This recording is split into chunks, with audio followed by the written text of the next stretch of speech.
Nakakatrabaho ko, naglilinis. Sipag yan. Ayan o. Sabado kasi ngayon eh. Naglilinis yan. Pinaglilinis ng ano namin. Ba't ito? Ayan. Nagbabasa o.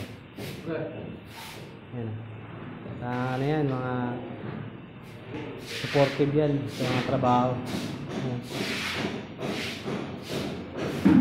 Ayan. Para malinis.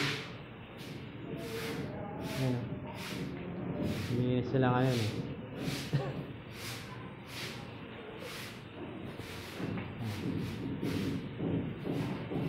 Naglilinis sila, naglilinis siya mga yan. Ayan o. Ayan.